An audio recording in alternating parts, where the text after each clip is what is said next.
स्वागत है आप सभी तमाम डीएलएड साथियों का आपके अपने यूट्यूब चैनल एमएसए क्लासेस पर। तो डीएलएड सेशन 2022-24 एग्ज़ाम की बेहतरीन तैयारी और बेहतर रिजल्ट के लिए एमएसए क्लासेस एक बार फिर से तैयार है और आप लोगों का क्लासेस जारी है, जिसमें हर एक दिन एक महत्वपूर्ण टॉपिक को फुल एक्सप्लेनेशन के साथ आंसर के साथ वीडियो क्लास दी जा रही है। और आपको इन वीडियो क्लास के माध्यम से एक्सप्लेनेशन के साथ जो दी जा रही है, इनमें जो भी इम्पोर्टेंट पॉइंट्स है बस उसको आपको समझना है और याद रखना है और अपने अपनी कॉपी में इम्पोर्टेंट पॉइंट्स सबको नोट करना है।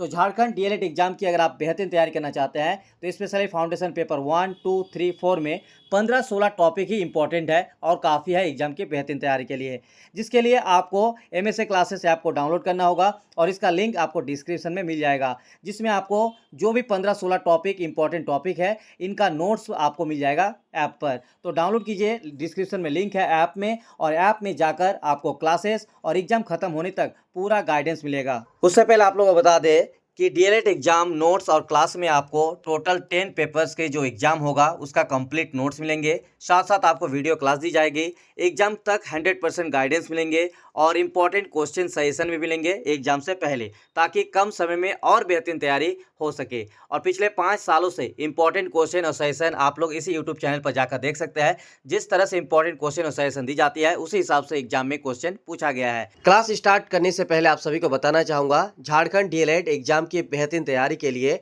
फाउंडेशन 1, 2, 3 और 4 पेपर में 15-16 टॉपिक ही इंपॉर्टेंट है, जिसमें से आपको 8 टॉपिक्स का क्लास दिया जा रहा है, बाकी 8 टॉपिक्स आपको नोट्स में मिल जाएगा। तो नोट्स को कंप्लीट पढ़ने के लिए डिस्क्रिप्शन में एप्लीकेशन का लिंक है, डाउनलोड कर लीजिए या फिर हमें आप व्हाट्सएप पर मैसेज कर दीजिए। आज का इंपॉर्टेंट टॉपिक्स क्लास स्टार्ट करते हैं। 3 टॉपिक्स एक साथ वीडियो देंगे फाउंडेशन पेपर 4 का, जिसमें हार्डवेयर, सॉफ्टवेयर और पाठ्यक्रम और सिलेबस का कंप्लीट आंसर के साथ कंप्लीट क्लास देंगे। तो वीडियो क्लास तक बने रहेगा और चैनल को सब्सक्राइब जरूर रखिएगा और अपने दोस्तों को शेयर कर दीजिएगा। फाउंडेशन पेपर 4 का 3 इंपॉर्टेंट टॉपिक्स। टॉपिक नंबर 3 शैक्षिक तकनीकी के उपागम, टॉपिक नंबर 4 पाठ्यक्रम और पाठ्यवस्तु और टॉपिक नंबर 5 पाठ्य योजना, उनका डिटेल्स। तो ये तीनों टॉपिक्स का इस वीडियो में क्लास कवर करेंगे। वीडियो को पूरा जरूर देखिएगा। आपके डीएलएड फाइनल एग्जाम की बेहतरीन तैयारी के लिए ये तीनों टॉपिक्स बहुत इंपॉर्टेंट है। तो वीडियो थोड़ा सा लंबा हो सकता है लेकिन आपके लिए बहुत ज़रूरी भी है। तो वीडियो को पूरा देखिएगा और चैनल को सब्सक्राइब करके बेल आइकन को भी प्रेस कर लीजिएगा और अपने साथियों को, अपने कॉलेज के साथियों को जितना हो सके शेयर कीजिए, ताकि सबकी तैयारी एक बेहतरीन तैयारी हो और एक बेहतर स्कोर कर सके। तो चलिए आज का 3 टॉपिक्स एक ही क्लास में कवर करेंगे। टॉपिक 3 पहला स्टार्ट करेंगे शैक्षिक तकनीकी के उपागम, और अगर आपको इनका कंप्लीट नोट्स चाहिए तो आपको नोट्स भी दिया जाएगा। जो स्टूडेंट्स अभी तक नोट्स नहीं लिए हैं तो हमें व्हाट्सएप स्क्रीन पर दिख रहे नंबर, व्हाट्सएप नंबर पर हमें व्हाट्सएप में मैसेज कर देना है, आपको नोट्स का डिटेल्स और नोट्स मिल जाएगा। तो चलिए टॉपिक 3 शैक्षिक तकनीकी के उपागम को विस्तार से लिखिए। इसमें क्वेश्चन क्या आता है, एक एक करके तीनों टॉपिक्स बताएंगे, ठीक है। तो वीडियो को पूरा देखिएगा। पहला टॉपिक हम यहाँ पे क्लास देने जा रहे हैं वो है शैक्षिक तकनीकी के उपागम और उनका विस्तार से वर्णन लिखने के लिए आ सकता है। मतलब जो शैक्षिक तकनीकी यानी एजुकेशनल टेक्नोलॉजी में जो यूज किया जाता है वो कितने तरह के उपागम होते हैं। तो यहाँ पे आप लोगों को पहले बता देते हैं 3 तरह के जो है शैक्षिक तकनीकी के उपागम है। तो चलिए एक एक करके आपको क्लास देते हैं। पहला नंबर कठोर शिल्प उपागम, जिसमें इंग्लिश में है हार्डवेयर अप्रोचेस, ठीक है। तो इंग्लिश वाला याद रखिएगा, हिंदी वाला भी। कठोर शिल्प उपागम हार्डवेयर अप्रोचेस शिक्षण में अभियंत्रण की मशीनों का प्रयोग शैक्षिक तकनीकी प्रथम या कठोर उपागम कहलाता है। कठोर उपागम को दृश्य श्रव्य सामग्री या मशीनी प्रणाली के रूप में भी जाना जाता है। कठोर उपागम के अंतर्गत शिक्षण सहायक सामग्री पर विशेष जोर दिया जाता है।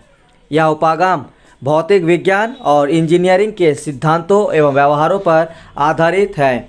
इस उपागम का जन्म भौतिक विज्ञान तथा अभियंत्रण तकनीकी से हुआ है। तो देखिए शिक्षण में जो अभियंत्रण के मशीनों का प्रयोग किया जाता है, ठीक है, वो सारे शैक्षिक तकनीकी का प्रथम या कठोर उपागम या फिर हार्डवेयर अप्रोचेस कहलाता है। कठोर उपागम का तात्पर्य शिक्षा में प्रयुक्त होने वाले उन तकनीकी उपकरणों से है जिनके माध्यम से शिक्षण प्रक्रिया को सरल, रुचिपूर्ण एवं प्रभावशाली बनाया जाता है तथा शिक्षण के उद्देश्यों को प्राप्त किया जाता है। कठोर उपागम के अंतर्गत चलचित्र, gramophone, radio, tape recorder, computer, TV, projector आदि है। तो देखिए इन सभी शैक्षणिक अभियंत्रण जैसे आपका चलचित्र यानी television, gramophone, radio, tape recorder, computer, ये प्रोजेक्टर, ये सारा चीज़ जो है कठोर उपागम यानी हार्डवेयर अप्रोचेस के अंतर्गत आते हैं। यानी वे सभी सामग्री जो शिक्षा में प्रयुक्त होते हैं तकनीकी उपकरणों से, ठीक है। और ये करता है क्या है, इसका माध्यम से जो शिक्षण प्रक्रिया है उसको सरल, रुचिपूर्ण और प्रभावशाली बनाया जा सकता है। इनका संबंध केवल ज्ञानात्मक पक्ष से होता है। इस तकनीकी के द्वारा ही ज्ञान को संचित करना, दूसरी पीढ़ी तक पहुंचाना या संप्रेषित करना और ज्ञान का विस्तार करना संभव हो सका है। कठोर शिल्प उपागम का सर्वप्रथम उल्लेख ए लैमिस्डेन ने किया था। तो ये आप लोगों को याद रखना है, इसको ध्यान में रखना है, ठीक है। लैमिस्डेन वास्तव में शिक्षा के क्षेत्र में प्रयुक्त होने वाले तकनीकी उपकरणों को कठोर उपागम कहते हैं। इनकी परिभाषा दी गई है, देखिए परिभाषा है डेविस के अनुसार कठोर उपागम यानी देखिए यहाँ पे आपको इसीलिए कंप्लीट क्लास दे रहा है क्योंकि कभी कभी क्वेश्चन ये भी पूछ सकता है कि कठोर उपागम और मृदुल उपागम में क्या संबंध है या क्या अंतर है, उनका डिटेल्स में वर्णन करें। तो फिर इसीलिए आपको डिटेल्स में क्लास दे रहे हैं। तो कठोर उपागम यानी हार्डवेयर अप्रोचेस के लिए जो डेफिनेशन दिया गया है, पहला है डेविस के अनुसार कठोर उपागम शिक्षा और शिक्षण प्रणाली में भौतिक विज्ञान का उपयोग है और जिसके द्वारा शिक्षण प्रक्रिया का धीरे धीरे मशीनीकरण किया जा सकता है। यानी कठोर उपागम शिक्षा और शिक्षा प्रणाली में जो है भौतिक विज्ञान का उपयोग है। मैरिलम निक्सन के अनुसार शैक्षिक तकनीकी उपागम का कार्य व्यक्ति एवं समाज की शैक्षिक आवश्यकताओं की संतुष्टि करना है। चलिए यहाँ पे दिखा देता है थोड़ा सा, यहाँ पे आपको जो है डिटेल्स में क्लास हो जाएगा कि श्रव्य कठोर उपागम, दृश्य कठोर उपागम और दृश्य श्रव्य कठोर उपागम, यानी 3 तरह के कठोर उपागम होते हैं। एक श्रव्य जिसको सुनकर शिक्षा प्रदान की जा सकती है, जैसे radio, gramophone, tape recorder, linguaphone, telephone वार्ता, भाषा प्रयोगशाला, आकाशवाणी, स्टूडियो रिकॉर्डर, मानव शौर। दूसरा दृश्य कठोर उपागम है जो दृश्य यानी दिखाया जा सकता है, जैसे मॉडल, चित्र तथा पोस्टर, ब्लैक बोर्ड यानी सैमपट, मैजिक लैंटर्न, पत्र पत्रिकाएं तथा समाचार पत्र, रेखा चित्र तथा खाके, वास्तविक पदार्थ, चित्र दर्शक, मानचित्र, ग्लोब, संदर्भ पुस्तकें, एटलास आदि। और दृश्य श्रव्य कठोर उपागम जो कि आपको दिखाई भी देगा और सुनाई भी देगा, जैसे दूरदर्शन, चलचित्र, closed circuit television, video cassette, प्रयोगशाला, कार्यशाला, ड्रामा, वीडियो कॉन्फ्रेंसिंग, इंटरनेट। ये हुआ आपका श्रव्य दृश्य कठोर उपागम। तो चलिए अब दूसरा यहाँ पे आपका क्वेश्चन है, ये है अगला टॉपिक है मृदुल उपागम, ठीक है। तो तीसरा 3 तक जाएंगे इसका, फिर इसका कंप्लीट क्लास हो जाएगा। तो मृदुल उपागम जिसको दूसरा नाम है कोमल शिल्प उपागम भी बोला जाता है, और इसका एक और नाम है सॉफ्टवेयर अप्रोचेस, और इसका दूसरा एक और नाम है इंग्लिश में एजुकेशनल टेक्नोलॉजी 2, और पहले वाला था एजुकेशनल टेक्नोलॉजी 1। शैक्षिक तकनीकी द्वितीय अथवा कोमल उपागम या फिर मृदुल उपागम को अनुदेशन तकनीकी, शिक्षण तकनीकी तथा व्यवहार तकनीकी की संज्ञा दी जाती है। कठोर उपागम विज्ञान और तकनीकी पर आधारित ना होकर सामाजिक विज्ञान, मनोविज्ञान और विशेषकर अधिगम के मनोविज्ञान की आधारशिला पर खड़ा है। कोमल उपागम में शिक्षण तथा अधिगम के मनोवैज्ञानिक सिद्धांतों का प्रयोग किया जाता है जिससे व्यवहार में अपेक्षित परिवर्तन किया जा सके। कठोर उपागम का संबंध उद्देश्य के व्यवहारिक रूप, शिक्षण के सिद्धांतों, शिक्षण की विधियों तथा प्रविधियों, अनुदेशन प्रणाली, पुनर्बलन तथा पृष्ठपोषण की युक्तियों एवं मूल्यांकन से होता है। संक्षेप में कोमल उपागम के अंतर्गत इनपुट, प्रोसेस और आउटपुट तीनों पक्षों को विकसित करने का प्रयास किया जाता है। सरल शब्दों में हम कह सकते हैं कि तकनीकी एवं मशीनी उपागम के माध्यम से प्रयोग में लाई जाने वाली शिक्षण सामग्री अभिक्रमित अनुदेशन सामग्री, शिक्षण विधियाँ, युक्तियाँ आदि कोमल उपागम है। इसका डेफिनेशन देख लेते हैं। अर्थर, देखिए एक मिनट, इसमें आप लोगों को समझा देते हैं। देखिए कठोर उपागम तो हो गया, कोमल उपागम में क्या होता है, इसमें शिक्षण विधि और प्रविधियों, अनुदेशन प्रणाली, इन सभी का जो है मूल्यांकन करने के लिए शिक्षा प्रदान की जाती है।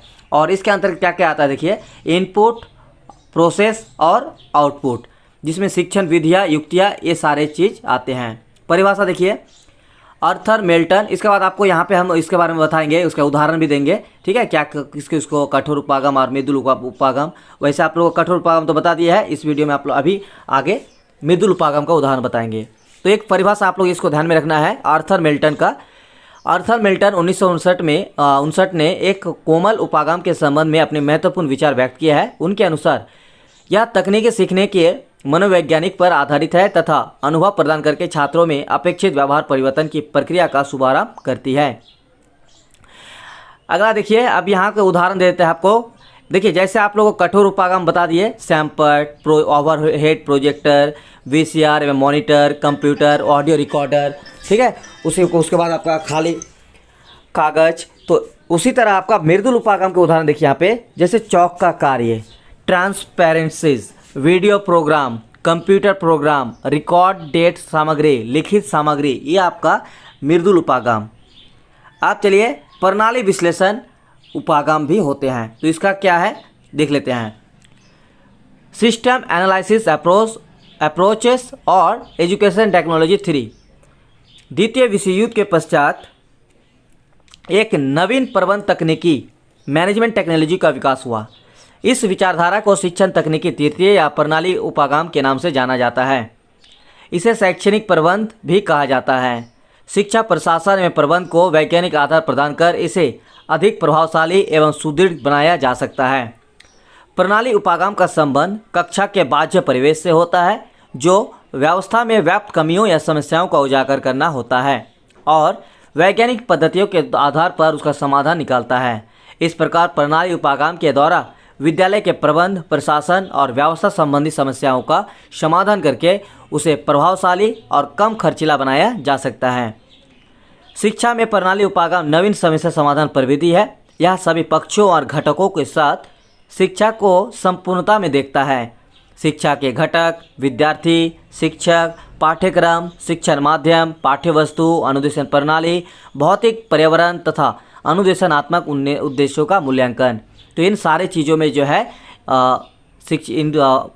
है इनका प्रयोग होता है, ठीक है, प्रणाली विश्लेषण उपागम का। यानी इसका काम है कि समस्याओं का समाधान करने के लिए अनुदेशनात्मक लक्ष्यों और व्यावहारिक उद्देश्यों को परिभाषित करना और उन्हें व्यावहारिक रूप में लिखना होता है। विविध संचार माध्यमों में प्रकरणों द्वारा इन उद्देश्यों की प्राप्ति क्रियाकलाप निश्चित करना होता है। छात्रों की आवश्यकताओं और विशेषताओं को चिन्हित करना है। विषय के प्रभावशाली अधिगम के लिए समुचित विधियों का चयन के लिए विविध करना। समुचित अधिगम अनुभव का चयन करना। इन अनुभवों के लिए संबंधित प्रकरणों, संचार माध्यमों तथा संसाधनों को छांटना, ठीक है। अब इसका एक डेफिनेशन यहाँ पे आप लोग को ध्यान में रखना है। सिल्वन के अनुसार शैक्षिक उपागम प्रणाली पर भागों और उनके अंतर संबंधों की पहचान करने के लिए मौजूदा सिस्टम पर विश्लेषण किया जाता है, ठीक है। चलिए आप थोड़ा सा आगे बढ़ते हैं। एक क्वेश्चन ये आ सकता है आप लोगों का कि कठोर शिल्प तथा कोमल शिल्प उपागम के उपयोग और आवश्यकता तथा महत्व को लिखिए। तो इसका क्या क्या महत्व और आवश्यकता है, चलिए आपको एक ही यहाँ में समझा देते हैं और इसको क्लास देते हैं। तो use, need and importance of hardware and software approaches. जो हम hardware and software approaches use करते हैं, इस्तेमाल करते हैं, उनका उपयोग और महत्व। यह उपागम विषय वस्तु को अधिक ग्राह्य तथा सरल बनाने में महत्वपूर्ण भूमिका निभाते हैं। यह विषय वस्तु को ज़्यादा आकर्षित, रोचक, जीवंत बनाने में समर्थ होते हैं। तीसरा, इन दोनों उपागम का प्रयोग छात्रों की रुचि जागृत करने, उन्हें जिज्ञासु बनाने तथा उन्हें प्रेरित करने के लिए किया जाता है। अगला, इन उपागमों के प्रयोग से पाठ्यक्रम छात्रों को अधिक संरचनात्मक तथा अस्पष्टता महसूस होती है। यह छात्रों की व्यक्तिगत भिन्नता पर ध्यान रखकर उचित शिक्षण प्रणाली का उपयोग प्रभावशाली बनाने को महत्वपूर्ण भूमिका का निर्वाह करते हैं। इन उपागम के प्रयोग से छात्र अधिक से अधिक उत्साहित होकर कक्षा कार्यों में सक्रिय हो जाते हैं। यह दोनों उपागम शिक्षकों तथा छात्रों के समय शक्ति तथा स्रोतों का सही उपयोग करने में सहायक होते हैं। कम समय एवं कम शक्ति में अधिक से अधिक प्रभावशाली शिक्षण अधिगम करना इनकी विशिष्टता होती है। और इससे रिलेटेड एक और क्वेश्चन जो इम्पोर्टेंट है वो है कठोर उपागम और मृदुल उपागम यानी हार्डवेयर एंड सॉफ्टवेयर अप्रोचेस में अंतर लिखने के लिए भी आ जाता है। तो इसका जो है आप लोगों को यहाँ पे क्लास इसका भी दे देते हैं। तो देखिए, एक तरफ है कठोर उपागम, दूसरी तरफ है कोमल उपागम। इसे शैक्षिक तकनीकी प्रथम भी कहा जाता है और कोमल उपागम में देखिए इसे शैक्षिक तकनीकी द्वितीय भी कहा जाता है। इसे कठोर उपागम, पहले हम यहाँ पे कठोर उपागम का पढ़ेंगे और उसके बाद फिर कोमल उपागम को पढ़ेंगे। तो आप लोग इस तरह से समझ लीजिएगा, ठीक है। तो पहले कठोर उपागम का, इसे मशीनी उपागम के नाम से भी जाना जाता है, जबकि इसे अनुदेशन तकनीकी के नाम से जाना जाता है। कठोर उपागम इसका मुख्य आधार भौतिक विज्ञान है, कोमल उपागम इसका मुख्य आधार मनोविज्ञान है। कठोर उपागम इसका आविर्भाव भौतिक विज्ञान और अभियांत्रिकी से हुआ है। इसका आविर्भाव शिक्षण अधिगम सिद्धांतों के परिणाम स्वरूप हुआ है। यह उपागम श्रव्य दृश्य सामग्री पर आधारित है। यह उपागम अनुदेशन तथा व्यवहार पर आधारित है। सिल्वरमैन ने इस उपागम को सापेक्षिक तकनीकी संज्ञा दी है और सिल्वरमैन ने ही इसे रचनात्मक शैक्षिक तकनीकी संज्ञा दी है। यह एक उत्पादजन्य उपागम है और यह एक प्रक्रियाजन्य उपागम है।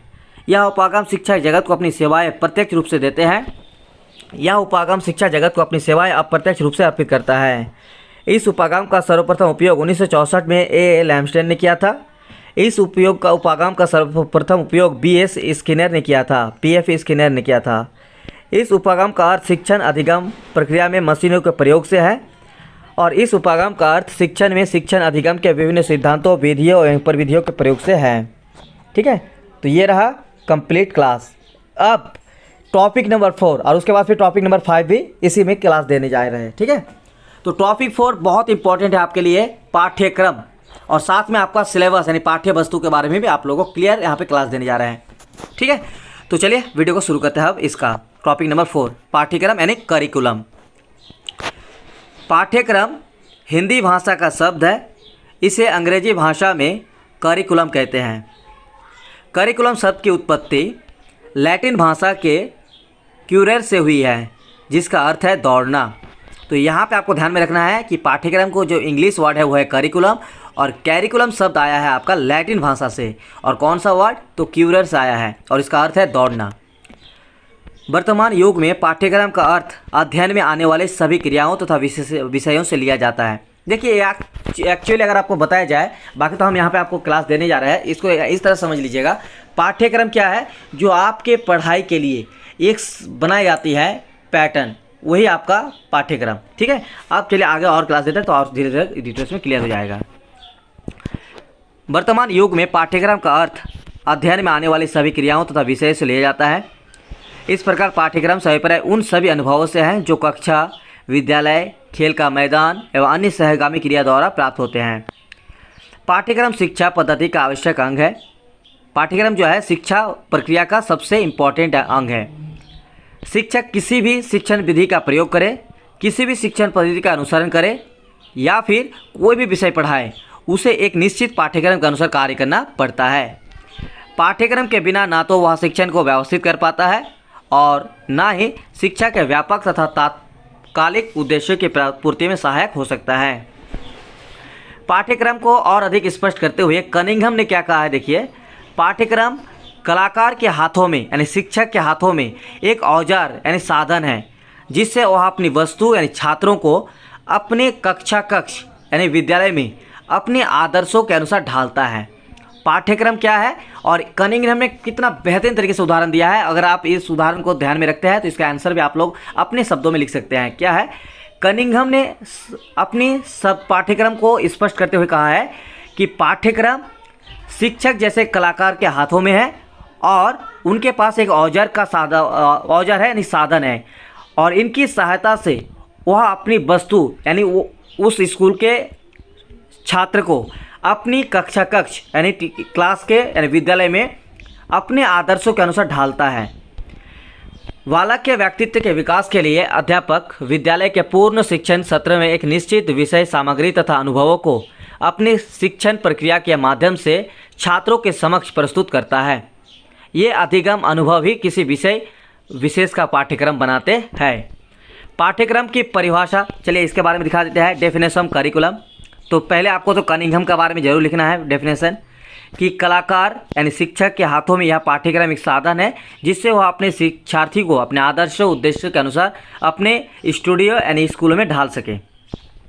एक और डेफिनेशन देखिए हॉर्न महोदय के अनुसार, पाठ्यक्रम वह है जो बालकों को पढ़ाया जाता है, यह शांतिपूर्ण पढ़ने या सीखने से अधिक है। इसे उद्योग, व्यवसाय, ज्ञान उपार्जन, अभ्यास और क्रियाएं शामिल हैं। तीसरा, माध्यमिक शिक्षा आयोग ने के अनुसार पाठ्यक्रम का अर्थ रूढ़िवादी ढंग से पढ़ाए जाने वाले बौद्धिक विषयों से नहीं है, परंतु उसके अंदर वे सभी क्रियाएं आ जाती है जो बालकों को कक्षा के बाहर या अंदर प्राप्त होते हैं। अब चलिए क्लास देते हैं पाठ्यक्रम की विशेषता, कैरेक्टरिस्टिक्स ऑफ करिकुलम। तो पाठ्यक्रम की क्या क्या विशेषता है ये भी आप लोग इसको क्लास कर लीजिए पूरा, इसका भी क्वेश्चन देखने को मिल सकता है। तो देखिए आप लोगों को पॉइंट वाइज एकदम बेटर तरीके से आप लोगों को जो है नोट्स बनाया गया है। और ये नोट्स अगर आप जिसको भी मिला है आप लोग नोट्स से तैयार कीजिएगा। अगर बाकी कोई स्टूडेंट नोट्स लेना चाहेंगे तो हमें व्हाट्सएप पे मैसेज कर दीजिएगा, जो स्क्रीन पर आपको नंबर दिख रहा होगा। पाठ्यक्रम की क्या क्या विशेषता है। पहला विशेषता, पाठ्यक्रम परिवर्तनशील है। समाज की आवश्यकताओं को देखते हुए पाठ्यक्रम यानी करिकुलम में निरंतर बदलाव किए जाते हैं। ठीक है, इसमें बदलाव होते रहते हैं। शिक्षा के उद्देश्यों के आधार पर ही पाठ्यक्रम का निर्माण किया जाता है, यानी शिक्षा का जो उद्देश्य है उसी के आधार पर पाठ्यक्रम यानी करिकुलम बनाया जाता है। पाठ्यक्रम के द्वारा ही छात्रों के व्यक्तित्व का विकास किया जाता है। पाठ्यक्रम को क्रियान्वित रूप विद्यालय एवं शिक्षकों द्वारा किया जाता है। पाठ्यक्रम द्वारा छात्रों के व्यवहार यानी बिहेवियर में वांछित परिवर्तन लाया जाता है। पाठ्यक्रम के द्वारा छात्रों में समस्या समाधान की प्रविधि में वृद्धि की जाती है। प्रवृत्ति में पाठ्यक्रम यानी करिकुलम के द्वारा ही छात्रों में ज्ञानात्मक, भावात्मक एवं क्रियात्मक कुशलताओं का विकास किया जाता है। तो अब चलिए पाठ्यक्रम के उद्देश्य का क्लास देते हैं। तो ऑब्जेक्टिव्स ऑफ करिकुलम, पाठ्यक्रम का उद्देश्य छात्रों के ज्ञानात्मक, भावात्मक एवं क्रियात्मक पक्षों का विकास करना है। पॉइंट नंबर 2, पाठ्यक्रम का दूसरा उद्देश्य छात्रों का नैतिक एवं चारित्रिक विकास करना, यानी छात्रों में जो नैतिकता और चारित्रिकता का विकास करना, ये भी पाठ्यक्रम का दूसरा उद्देश्य है। तीसरा उद्देश्य, पाठ्यक्रम का तीसरा उद्देश्य छात्रों के व्यक्तित्व का विकास करना है। पाठ्यक्रम का चौथा उद्देश्य छात्रों में सामाजिक उत्तरदायित्व एवं सामाजिक भावनाओं का विकास करना है। पाठ्यक्रम का पांचवा उद्देश्य पाठ्यक्रम के द्वारा छात्रों को जीविका उपार्जन योग्य बनाना है। पाठ्यक्रम का छठा उद्देश्य छात्रों के समझने के स्तर को आसान यानी ईजी बनाना। पाठ्यक्रम का अगला उद्देश्य सातवां छात्रों के व्यवहार में श्रेष्ठता यानी बेस्ट लाना। ये हो गया कंप्लीट क्लास। तो चलिए अब पाठ्यक्रम निर्माण के सिद्धांत, फिर आपको अगला क्लास देंगे पाठ्य योजना से रिलेटेड। तो पाठ्यक्रम निर्माण के सिद्धांतों को लिखिए। अगर इस तरह का क्वेश्चन आता है तो आपको क्या आंसर लिखना है, चलिए आपको क्लास देते हैं। Various principles of curriculum construction. तो अगर आप इंग्लिश मीडियम के हैं ना तो वीडियो को पूरा देखिएगा, क्योंकि सेम कंटेंट है, बस लैंग्वेज चेंज आपका यहाँ पे हिंदी में है। पाठ्यक्रम का निर्माण बहुत सोच चिंतन रखने वाले विद्वानों द्वारा ही करवाना चाहिए, क्योंकि विद्यालय की सभी शैक्षिक प्रक्रियाएं पाठ्यक्रम पर ही आधारित होती है। यानी पाठ्यक्रम का जब निर्माण करना होगा तो कोई अनुभवी और जो सोच चिंतन रखने वाले होंगे, बहुत ज़्यादा अनुभवी, वैसे ही विद्वानों द्वारा पाठ्यक्रम का निर्माण होना चाहिए, क्योंकि विद्यालय की सारी शैक्षिक क्रियाएं इसी के अकॉर्डिंग होता है। तो पाठ्यक्रम निर्माण के प्रमुख सिद्धांत निम्नलिखित है। पहला पॉइंट आपको बस कॉपी में नोट कर लीजिए और इसी को आप लोग ध्यान में रखना है। पाठ्यक्रम शैक्षिक उद्देश्यों के अनुकूल हो, और बाकी यहाँ पे जो डिटेल्स में लिखा है उसको बस आप लोग को समझ जाना है। पाठ्यक्रम ऐसा हो जो शैक्षिक लक्ष्यों की प्राप्ति में सहायक हो। पाठ्यक्रम की प्रत्येक इकाई अनेक उद्देश्यों पर आधारित हो। सभी विषयों का उद्देश्य छात्रों का सृजनात्मक विकास करना है। तो पाठ्यक्रम में रचना संबंधी प्रकरणों को शामिल किया जाए जो बालक की सृजनात्मकता को विकसित करने में सहायक हो। दूसरा सिद्धांत पाठ्यक्रम का मानसिक स्तर के अनुकूल। आज संपूर्ण शिक्षण प्रक्रिया बाल केंद्रित है, यानी बच्चों पर केंद्रित है। इस तथ्य को सभी स्वीकारते हैं कि बालक उस विषय को आसानी से आत्मसात कर सकता है, जो उसकी रुचि, अधिगम क्षमता, मानसिक एवं बौद्धिक विकास को ध्यान में रखकर निर्मित किया जाता है। यदि बालक प्राकृतिक दृश्यों या घटनाओं में रुचि रखता है तो पाठ्यक्रम में ऐसी सामग्री का चुनाव किया जाए जिसमें प्राकृतिक दृश्यों आदि का चित्रण हो, यानी बाल केंद्रित शिक्षण होनी चाहिए। और इस सीटेट में भी आप लोग का इसी तरह से अगर पॉजिटिव जो वर्ड टैग वर्ड आते हैं तो अगर बाल केंद्रित वाला क्वेश्चन होगा तो उसका आंसर ज़्यादातर मैक्सिमम वही होता है। ठीक है। तीसरा नंबर पॉइंट, क्रियाशीलता। पाठ्यक्रम का आयोजन इस प्रकार से किया जाए जिसमें छात्रों को स्वयं कार्य करने का अवसर प्राप्त हो, क्योंकि बच्चा हमेशा सक्रिय रहना चाहता है। स्वयं करके सीखा ज्ञान हमेशा स्थायी होता है। वातावरण के साथ एकीकरण। चौथा है वातावरण के साथ एकीकरण। शिक्षा बालक को जीवन के साथ सामंजस्य करना सिखाती है, अतः पाठ्यक्रम में बच्चे के जीवन से संबंधित घटनाओं को शामिल करें ताकि वह अपने सामाजिक वातावरण के साथ तालमेल स्थापित कर सके। पॉइंट नंबर 5, समन्वय का सिद्धांत। ज्ञान स्वयं में पूर्ण इकाई है। विभिन्न विषय ज्ञान की उप इकाई है और उनमें आपस में सह संबंध होता है। भाषा एक कौशल है जिसमें हम बच्चों में सुनने, बोलने, पढ़ने और लिखने का कौशल विकसित करने का प्रयास करते हैं। इन सभी कौशलों को विकसित करने के लिए हिंदी भाषा के पाठ्यक्रम में जो शिक्षण सामग्री ली जाती है वह विभिन्न विषयों से संबंधित होनी चाहिए। छठा सिद्धांत, उपयोगिता का सिद्धांत। भाषा का अध्ययन करने से ही बालक जीवन के विभिन्न क्षेत्रों में पदार्पण करने में समर्थ होता है, अतः भाषा के पाठ्यक्रम में ऐसे प्रकरणों को स्थान देना चाहिए जो बालक को भावी जीवन के लिए तैयार करके समाज के उपयोगी सदस्य बना सके। सातवां सिद्धांत, निरंतरता का सिद्धांत। पाठ्यक्रम निर्मित करते समय यह ध्यान रखना चाहिए कि परिचित और ठोस तथ्यों की सहायता से अपरिचित और सूक्ष्म तथ्यों को जाने, इससे अधिगम में निरंतरता बनी रहती है। आठवां सिद्धांत, लचीलापन। पाठ्यक्रम में समाज की बदलती हुई परिस्थितियों के अनुसार परिवर्तन करने की सुविधा होना जरूरी है ताकि पाठ्यक्रम में बच्चों की तात्कालिक आवश्यकताओं को स्थान देकर पाठ्यक्रम को रूढ़िवादी होने से बचाया जा सके। पॉइंट नंबर 9, इकाइयों में विभाजित। पाठ्यक्रम छोटी छोटी इकाइयों में विभाजित होनी चाहिए। प्रत्येक इकाई के उद्देश्य स्पष्ट होने चाहिए, इससे पाठ्यक्रम सुबोध, स्पष्ट और सुगज्य होता है। तो इतना सारा आप लोगों को सिद्धांत जो है रखना है। अब चलिए एक और क्वेश्चन आ सकता है कि पाठ्यक्रम की आवश्यकता और महत्व क्या है। तो जो आप लोगों को दिया गया था उसी को यहाँ पे थोड़ा सा हम डिटेल्स कर दिया है, इसको आप लोग स्क्रीनशॉट ले सकते हैं या आप लोग कर लीजिएगा। ठीक है। अब important topics, last point topics है टॉपिक नंबर 5, पाठ्यक्रम और पाठ्यचर्या यानी पाठ्य वस्तु में अंतर। तो ये क्वेश्चन बहुत बार देखने को मिलता है, तो इस टॉपिक का क्लियर करेंगे और 3 टॉपिक यहाँ पे आप लोगों को क्लियर कर दे रहे हैं और फिर नेक्स्ट क्लास में आप लोगों को पाठ योजना का कंप्लीट क्लास देने जा रहे हैं। तो पाठ योजना के लिए आप लोग वीडियो का इंतजार कीजिएगा, चैनल को सब्सक्राइब रखिएगा और बेल आइकन को प्रेस कीजिएगा। जो भी वीडियो आएगा आप लोगों को नोटिफिकेशन मिल जाएगा और आप लोग वीडियो देख लीजिएगा। ठीक है। तो पाठ्यक्रम और पाठ्यचर्या यानी पाठ्य वस्तु में अंतर, differences between curriculum and syllabus. तो पाठ्यक्रम के अंतर्गत बच्चों को विषय को समझने का अच्छा अवसर प्राप्त होता है।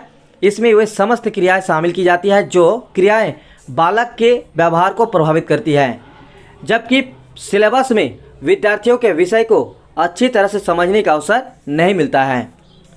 दूसरा का इसका अंतर देखिए, यदि इसके क्षेत्र को देखा जाए तो पाठ्यक्रम का क्षेत्र अत्यंत व्यापक होता है, इसका बहुत बड़ा क्षेत्र होता है, शिक्षार्थी के जीवन के लगभग प्रत्येक पक्ष से यह संबंधित होता है, जबकि पाठ्यचर्या का क्षेत्र जो है संकुचित होता है, जिससे केवल इस बात का ज्ञान होता है कि विभिन्न स्तरों पर बालकों को विभिन्न विषयों का कितना ज्ञान प्राप्त हुआ है।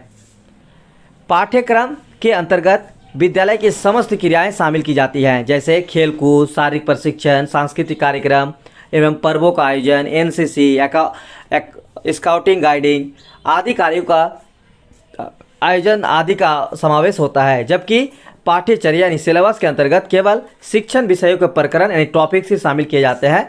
इस प्रकार इसका स्वरूप अत्यंत सुनिश्चित होता है। चौथा अंतर, पाठ्यक्रम का क्षेत्र व्यापक है, यह बालक के सर्वांगीण विकास का साधन है, जबकि पाठ्यचर्या पाठ्यक्रम के इस लक्ष्य में उसका एक साधन मात्र ही है। यह रटी हुई प्रक्रिया को महत्व नहीं देता है। पाठ्यक्रम तथ्यों को रटने की उपेक्षा करता है, यानी पाठ्यक्रम में रटने की प्रवृत्ति नहीं होती है, तथा बालक के सर्वांगीण विकास को प्राथमिकता देता है। जबकि सिलेबस में यानी पाठ्यचर्या में रटने की प्रवृत्ति को प्रोत्साहित करके परीक्षा में सफल होना ही मुख्य लक्ष्य माना जाता है। छठा पॉइंट, पाठ्यक्रम बालकों के जीवन के सभी पहलुओं जैसे सामाजिक, आर्थिक, नैतिक, भावनात्मक तथा मौखिक के विकास से संबंधित है। इसकी सहायता उनके व्यवहार में उचित परिवर्तन आता है, परंतु पाठ्यचर्या केवल बालकों के परीक्षा में उत्तीर्ण करने से संबंधित होता है। सातवां पॉइंट, पाठ्यक्रम का रूप व्यापक होता है। इसमें लिखित, मौखिक और पुस्तकीय एवं व्यावहारिक ज्ञान दिया जाता है। तो जिन स्टूडेंट को नोट दिया गया है, आप लोगों को नोट्स में ऑलरेडी है, तो ये सब आप लोग पढ़ लीजिएगा। ठीक है, लास्ट पॉइंट यहाँ पे देखिए, परंतु पाठ्यचर्या में मौखिक, पुस्तकीय एवं सैद्धांतिक होता है। इसका संबंध केवल मानसिक विकास से है। इस प्रकार हम कह सकते हैं कि पाठ्यक्रम शिक्षण के विषय वस्तु का निर्धारण करता है और पाठ्यक्रम उसे देने के लिए प्रस्तुत विधि का निर्माण करता है।